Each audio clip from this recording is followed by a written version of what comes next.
빌립보서 1장 1절부터 2절까지 함께 읽겠습니다.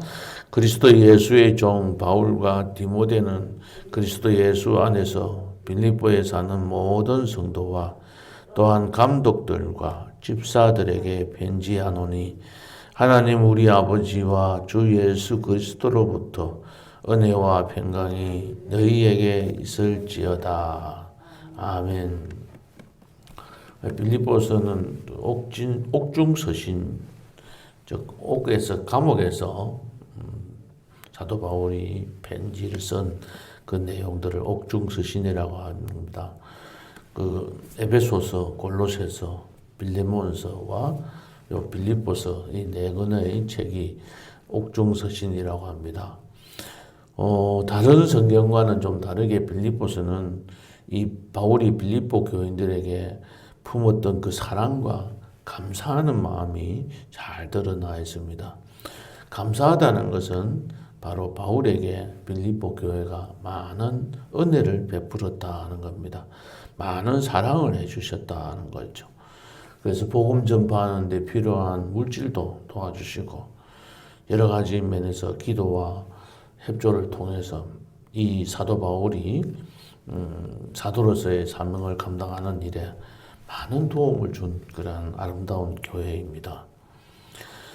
그런 반면에 이 빌립보서에 나와 있는 성경 말씀을 좀 또 잘못 해석을 해서 우리의 어떤 육적인 욕구 충족하는 일에 활용하기도 합니다. 그래서 성경을 좀 더 그 원래의 지시대로 바르게 이해해야 합니다. 이렇게 어떤 서신서나 또는 성경을 바르게 이해할 때는 바로 그 당시에 그 상황이 어떠한지를 제대로 이해하는 것이 필요합니다. 그래서 이 빌립보라는 도시는 어떤 도시인가? 그다음 빌립보 교회는 어떠했는가? 그 다음에 그 당시에 이 편지를 쓸 때에 이 바울이 어떤 상황에 놓여 있었는지를 살펴보는 것이 중요합니다. 이 빌립보라는 도시는 바로 알렉산더 대왕의 아버지인 그 마게도니아의 왕인 빌립 2세라는 사람의 이름을 지어서 본따서 지은 도시 이름입니다. BC 167년 전에, 그러니까는 예수님 오시기 전 167년 전에 로마에서 이 땅을 로마의 식민지로 삼았습니다. 그리고 그곳에 로마에서 전쟁을 하고 전쟁자 나이가 들어가지고 은퇴하는, 퇴직하는 그런 군인들을 이곳에다가 보내어서 이곳에서 살게 해줬습니다. 그러니까 어느 나라든지 군인들을 잘 대접을 해야 되지, 군인들을 잘못 대접하면 이들이 반란도 일으키고 또 국가를 위해서 목숨 바쳐서 충성하지 않게 되는 것입니다. 옛날에는 왕이 전쟁에서 나가면 싸움을 제일 잘했습니다. 전쟁에서. 근데 차츰 지나가면서 왕은 전쟁을 하지 않고 뒷자리에 앉아있고 나가서 싸우는 무신들, 군인들이 주로 싸우고 이 왕은 그런 일을 전혀 하지 못하는 그런 사람이었습니다. 그러다 보니까 이 군인들에 대한 대우를 참 잘 해야 됩니다. 특히 이 로마는 엄청난 큰 도시로 유럽 지역을 거의 다 차지했습니다. 그리고 이스라엘 쪽에 있는 터키라든지 이스라엘 쪽에 또 그 다음에 아프리카 북부 지방에 이 지역을 거의 다 지중해를 완전히 차지한 그런 대제국이었습니다. 그렇게 하려고 하면은 결국은 군인들이 많은 희생을 당했습니다. 거의 뭐 해마다 전쟁이 없을 때가 없을 정도로 그 땅에는 이 정복 사업이 굉장히 활발하게 있었던 때였습니다. 그래서 바로 평강이라는 말도 전쟁이 없이 평화로운 때, 원래 전쟁을 안 하면은 이 백성들이 굉장히 좋아했다는 겁니다. 너무나 많은 전쟁을 겪다 보니까 그런 일도 생기고 또 이곳에서 전쟁터를 다 마치고 돌아온 사람들, 공을 세운 사람들, 이 사람들을 이곳으로 빌립보 지역으로 보내어서 이곳에서 살게 해주고 그 다음에 그 당시에 가장 중요한 게 여겨졌던 것이 로마 시민권을 주는 겁니다. 이 로마 시민권을 받은 사람들은 투표권도 있고 자치권도 있고 모든 면에서 로마에서 살고 있는 사람들과 똑같은 특권을 누리게 해줬습니다. 그러니까 완전히 퇴역 군인들에게 귀족의 대우를 해주었던 것이죠. 그리고 이곳에 가서 빌립보 지역에 가서 살도록 배려를 해준 겁니다. 그래서 이 빌립보는 로마의 어떤 축소판, 조그만 이 축소한 그런 도시라고 할 정도로 자기들이 이 빌립보 시민이라는 것을 굉장히 자랑스럽게 생각했던 그 당시 상황입니다. 그래서 이 빌립보서에 보면은 사도 바울이 성도의 시민권은 하늘에 있다. 너희들의 시민권은 로마에 있지만은 하나님을 믿는 성도들에게는 바로 시민권이 하늘에 있다고 말한 배경의 한 요소이기도 합니다.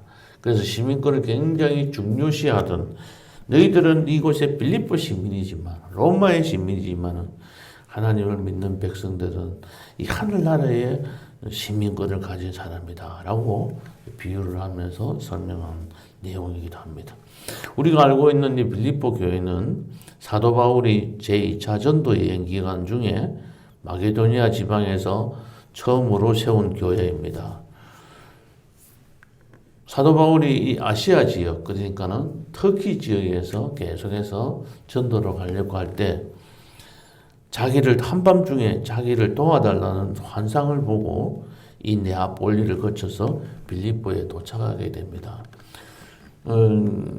바로 그 사이에는 큰 바다가 있어서 그 바다를 이렇게 건너가지고 그곳에 가게 된 것이죠. 그때 이 바울 일행은 안식일에 기도하는 처소를 찾기를 위해서 성문 밖 강가로 가게 되었고 거기에서 루디아를 만나게 되었으며 이것이 빌립보 교회를 세우게 된 계기가 되어졌습니다.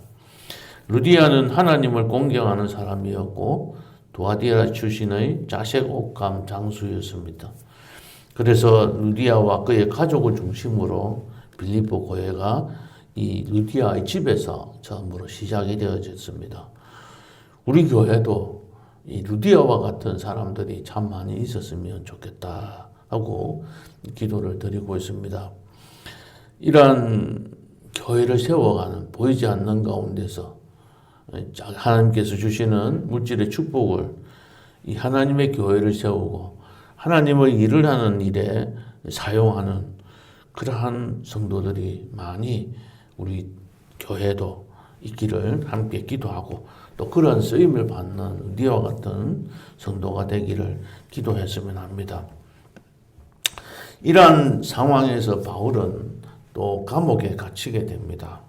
그래서 감옥에 1차 투옥된 그런 상태에 이 빌립보 교회는 에바브로디도라는 사람을 통해서 이 사도 바울에게 물질적으로 필요한 것들을 후원해 줍니다.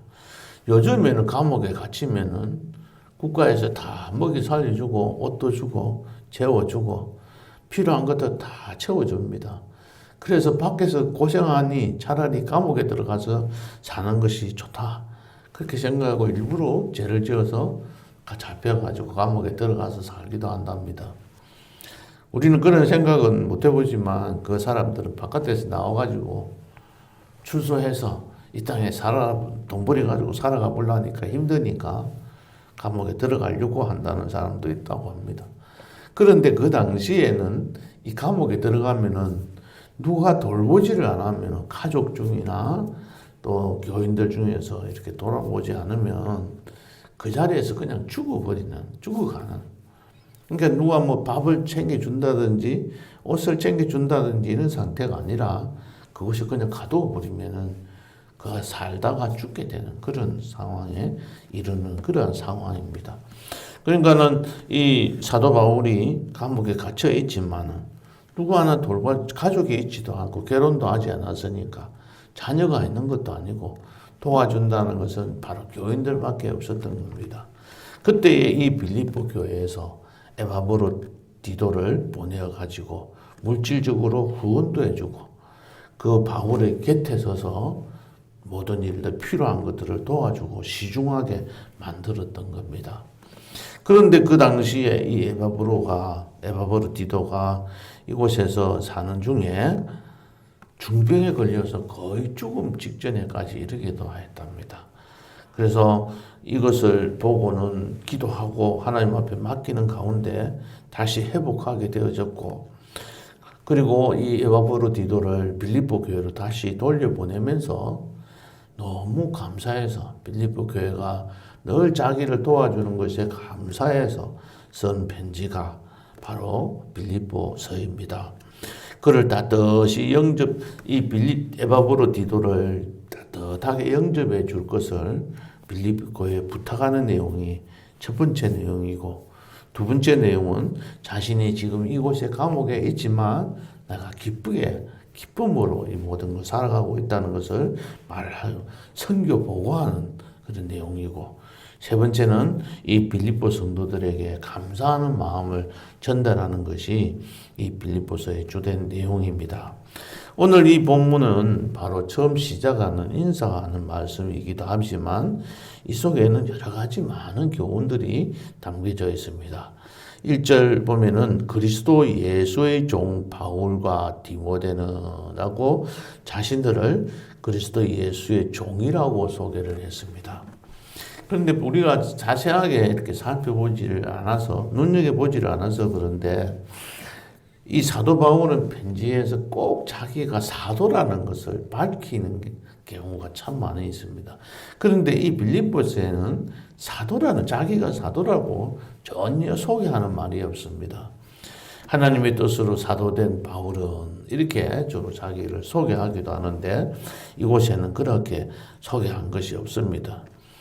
특히 갈라디아서는 보면은 자신의 사도직에 대해서 의심을 하고 있는 그 성도들을 위해서 굉장히 날카롭게 자기가 사도라는 것을 증명도 하고 강조를 하는 그런 모습들도 있습니다. 고린도후서 같은 경우는 더더욱 그 모든 내용들이 보면 자기가 사도임을 증명하는 내용들이 많이 있습니다. 그래서 이곳에서는 종으로 자기 자신을 표시를 하고 있습니다. 특히 자기만 종이 아니라 여기서 바울과 디모데를 함께 이렇게 소개를 하고 있습니다. 이 종이라는 말은 우리가 잘 알다시피 아무런 자유 권한이 없는 겁니다. 누가복음에 나와 있는 것처럼 밖에 나가서 열심히 일하고 돌아오면은 아이고 수고했다, 앉아라, 밥 먹어라 이렇게 대접도 받는 것도 아니고 바로 들어오면은 또 주인의 밥상을 차려줘야 되고, 그렇다고 해서 내 옆에 와서 먹으라 하는 것도 아니고 주인이 다 먹고 난 다음에 그리고 또 나가서 자기들이 밥을 먹게 되고, 그런 일을 다 했다고 네가 충성되게 잘했다 하고 칭찬 듣는 게 아니라 내가 마땅히 해야 할 일을 했을 뿐입니다 라고 고백하는 것이 종입니다. 그런데 이런 종이 우리가 그리스도 예수의 종이라, 그리스도 예수의 종이다. 우리는 모든 사람들이 다 그리스도 예수의 종입니다. 내가 주인의 역할을 해야 될 것은 아무것도 없습니다. 하나님 앞에서 충성되게 섬기고 나와서 모든 일들을 하지만은 이 일 때문에 내가 드러내려고 하지 말고, 남이 나를 인정해 주지 않는다고 남한테서 뭔가 좋은 소리를 듣고 보상을 받아야 교회 나오고, 또 남한테서 섭섭해지면 나오지 않고, 그런 종이 아닙니다. 종은 아무런 인격이 없습니다. 그냥 하락하는데 시킨 대로만 하고 거기에 대해서 칭찬 들을 생각도 안 해야 되는 것이 종인데, 오늘날을 보면 교회가 나를 섭섭하게 만들고 나를 힘들게 한다, 나를 대접해 주지 않는다, 대우해 주지 않는다, 그렇게 생각해서 떠나버리고, 또 다른 교회 가서 보니까 또 지내보니까 또 안 되면 또 다른 교회 떠나버리고, 이런 삶을 살아가는 거죠. 한번 떠나서 다니는 사람들 보면 계속해서 떠나고 또 다른 교회를 가보고 또 다른 교회를 가고 이렇게 힘들어하는 모습들을 참 그동안에 많이 보아왔습니다.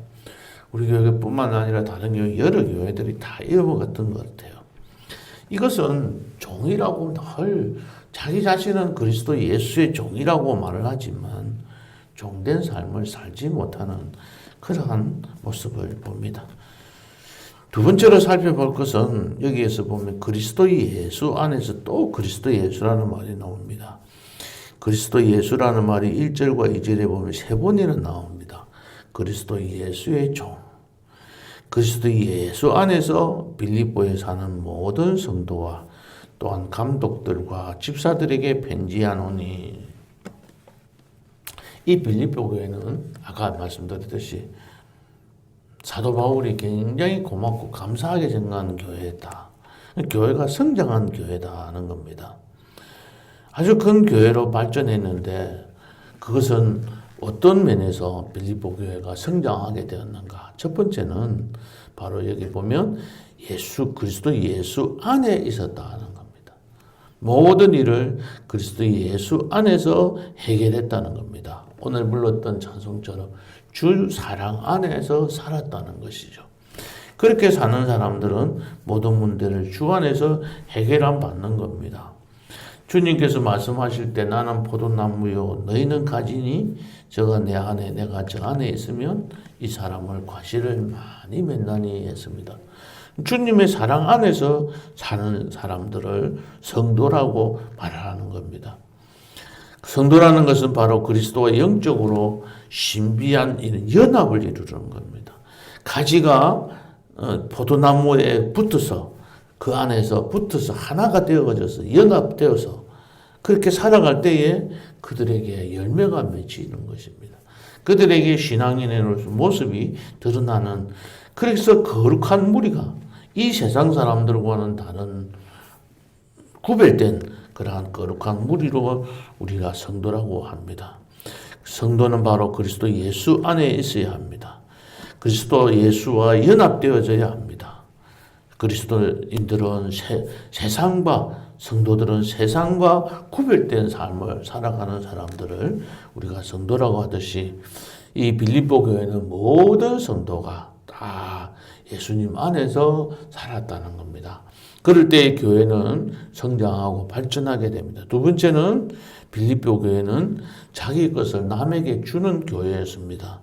사도 바울을 물신양면으로 도와주었고 또 예루살렘 교회를 위해서 헌금하는 일에도 넘치도록 헌금을 했습니다.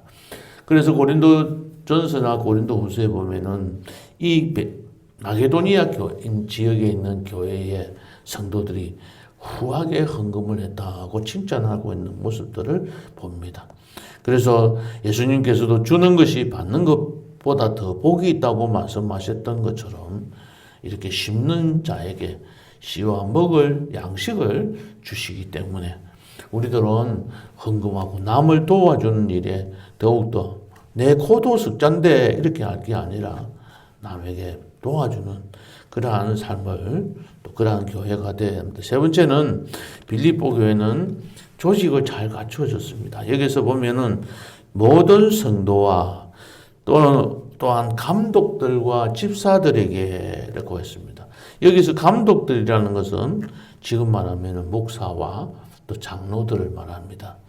지도자들을 말하고 또 집사들은 좀 우리의 지금 현재처럼 집사 교회에 맡겨진 일들을 감당해 나가는 그러한 사람들을 집사라고 하는 것이죠. 교회 내적으로 일하는 사람들, 그 다음에는 구제하는 사람들, 이런 사람들을 집사라고 하고 여기서 감독들은 목사와 장로들, 이런 체제가 잘 갖추어져 있던 그런 교회다 하는 겁니다. 이런 교회에 바로 하나님이 보내는 그 감사의 편지를 보내는 것이 빌립보서입니다. 우리 교회도 이와 같이 주님 안에서 살고 또 모든 것을 남에게 베풀어 주고 또 그런 일에 많이 쓰임 받고 또 조직을 잘 갖춘 교회가 되어서 이렇게 사도 바울로부터 또 모든 성도들로부터 모든 사람들로부터 그렇게 인정받는, 그 칭찬 듣는 그런 교회가 되기를 바랍니다. 말씀을 맺겠습니다.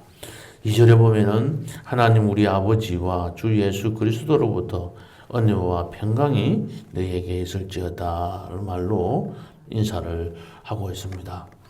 이 은혜는 바로 하나님께서 주시는 구원의 은혜입니다.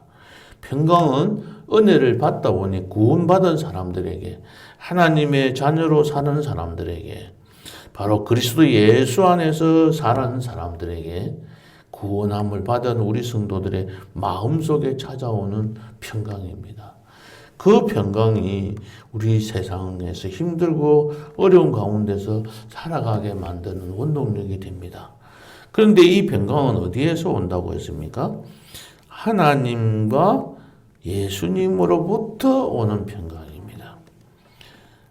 세상으로부터 오는 것이 아니라 오직 인간을 창조하고 구원하기로 예정하신 성부 하나님, 우리 아버지와 우리를 대신해서 십자가에 못 박혀 죽으심으로 구속을 성취하신 성자 하나님이신 주 예수 그리스도로부터만 올 수 있음을 우리가 성경 말씀을 통해서 보고 있습니다.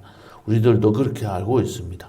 오늘 하루도 하나님과 예수님으로부터 오는 은혜와 평강을 풍성하게 누리는 성도님들 되시기를 예수님의 이름으로 축복합니다. 하나님 아버지, 빌립보서를 통해서 우리가 은혜를 받고자 합니다. 빌립보 교회처럼 그리스도 예수 안에서 살아가게 하시고 구별된 성도로 세상과는 좀 다른 삶을 사는 그러한 성도님들이 많이 있는 그런 우리들의 삶이 되게 하시고 또 조직도 잘 갖추어져서 하나님께서 주시는 은혜를 풍성하게 체험하면서 그때 하나님께서 우리의 마음에 주시는 참된 평강을 누리며 살아가는 오늘 하루하루가 되도록 또 우리 교회에 속해 있는 모든 성도님들의 삶이 될 수 있도록 축복해 주시옵소서. 예수님 이름으로 기도하옵나이다. 아멘.